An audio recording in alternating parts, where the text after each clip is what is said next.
điện thoại si bữa sơ tại biết này là hào biết là hào cô liệu chân nó tới là hào bẻ ha.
Đi rừng thì các bác phải chú ý này, cái thứ nhất là mình phải có cái ủng này, đấy không thì con vắt các kiểu nhiều lắm. Cái thứ hai mình phải có một cái con dao gì cũng được, nhưng mà nó phải chắc, nó phải chặt được đồ. Đấy ngày xưa hay ra đây lấy hái cái nấm cẩu suốt mà, hái cái nấm ngọc cẩu này, hái măng này. Đấy, trên kia có một cái cây. Đây. Cái thác nước này kinh khủng chưa? Đấy.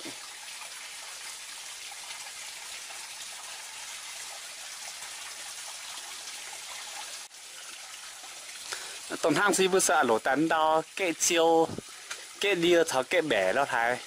Đó sẽ mày bẻ chăm có tẻ. Nó sẽ diễn nó bánh phần hai bữa chỗ này bữa chỗ này chỗ đèn thay này đó.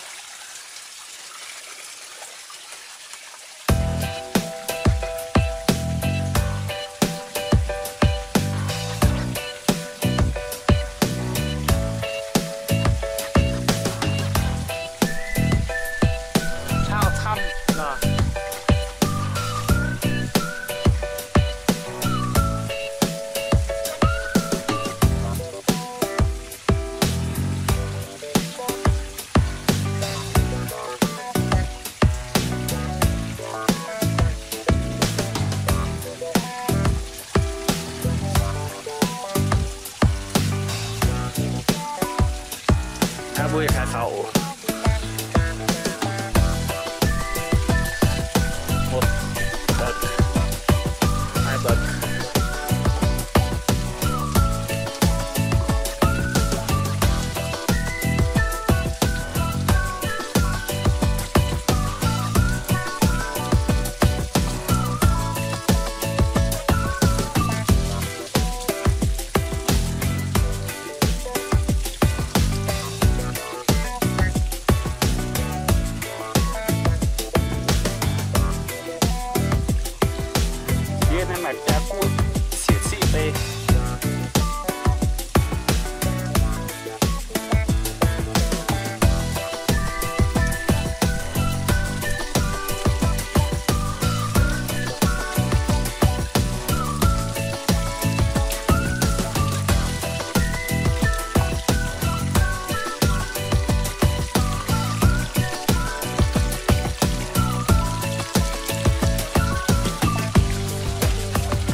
tế sẽ chiêu có gì nhắn mất bắn tên tè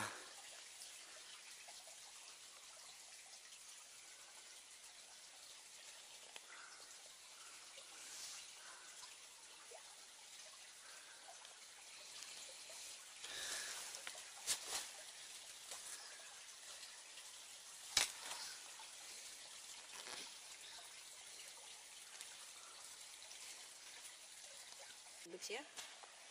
Đừng chết chứ nè. Tập con áo em chưa? nè mà số gồm cam thao chẳng khổ thao chẳng khổ hít khuẩn á lùng ăn á mà khai bữa mai nhúng chứ có thể dẫn nó sẽ dẫn bèo gai gạt cô tả nó sẽ dẫn này mon đi kha nó mắc có lộ tế sẽ bèo gai bèo gai chung quay em tế nín tế sẽ là manh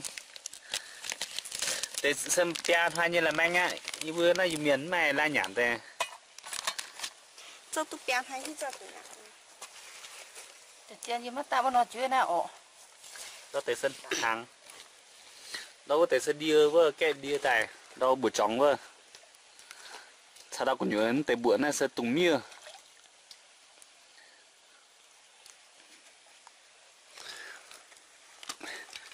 đấy mình kiếm sẽ dụ mày trung dụ thăm nó tế ổ mày chân là dụ chiêu nó tế giật tanh tài hắn giảm mất nòng sen nó tế chút tăng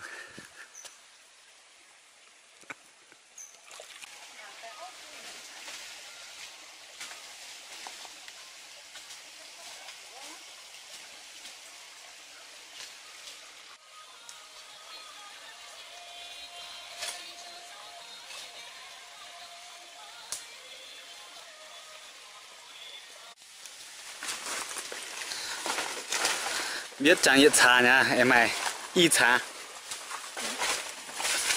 xá cái này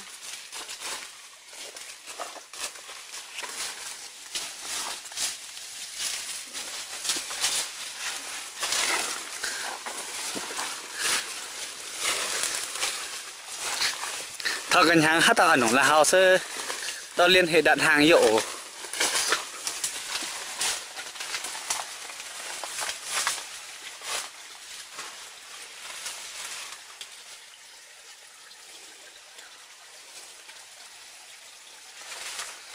là hào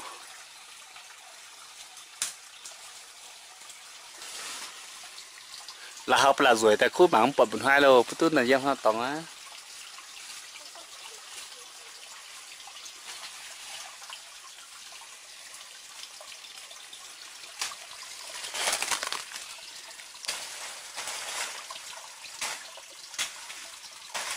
là học bèng